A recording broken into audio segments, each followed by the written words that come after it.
Hi, my name's Taylor.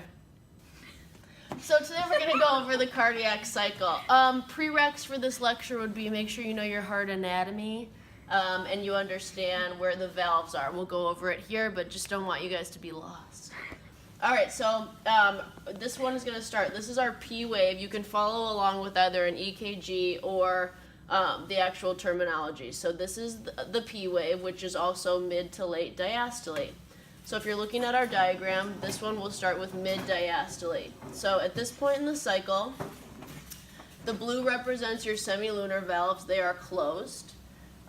If there's a green arrow, it means that your AV, your mitral and tricuspid valves are open. So at this point in time, at mid-diastole, the atria, the pressure in the atria is greater than in the ventricles. The ventricles are relaxed. They're filling with blood. And the pressure is what's forcing from the atria, is what's forcing the valves to stay open. So moving forward, this is also a good point to note. If things are in orange, we're indicating that that's when you'd be listening to it when you're auscultating. So if you're listening over the mitral valve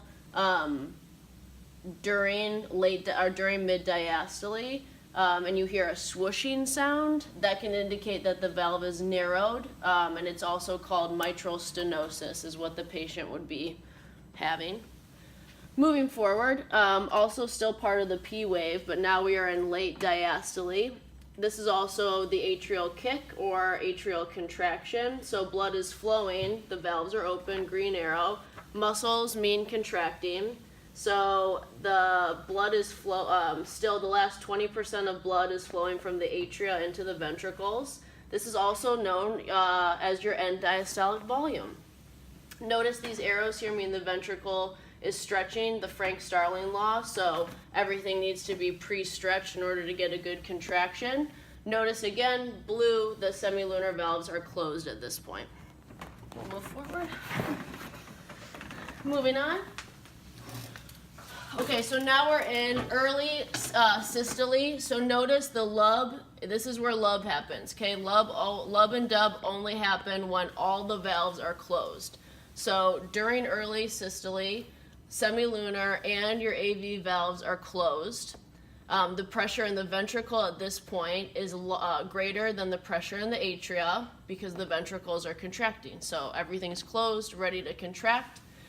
It's at this point, if you're listening over the fifth intercostal space when you're auscultating someone's chest, you should be hearing the lub. If, however, you start to hear a swooshing sound, that's indicative of mitral regurgitation. So the blood is kind of having a backflow through its valve, which is bad because, letting you think about it, inhibits forward propulsion of blood, which is bad all the way down. So then we move forward. Late systole. Again, this is the QRS complex if you're following along with a EKG. At this point, the pressure in the ventricles is larger than aortic pressure. So the blood is leaving the ventricles. This is the only time in the cycle the semilunar valves are open. So blood is being ejected out, going out to the body. And it's at this point, if you're auscultating and listening over the second intercostal pulmonic space, or second intercostal space, if during the lub, if you hear a swooshing over the aortic valve, that could be indicative of aortic stenosis, right? Because the aortic valve should be opening, allowing this blood to flow. So if you're listening over it during the lub and you hear a swoosh, no bueno. Okay, finally, the dub. So this is represented as the T wave on your EKG. So it's ventricular relaxation. So at this point, the pressure in the aorta is larger than in the ventricles. The pressure here you can see is low in your ventricles. All valves are closed, and everything is going to start to repeat itself again. And that's that. Well done. Honorable mentions? Directed by Sandra Gomes. Well done.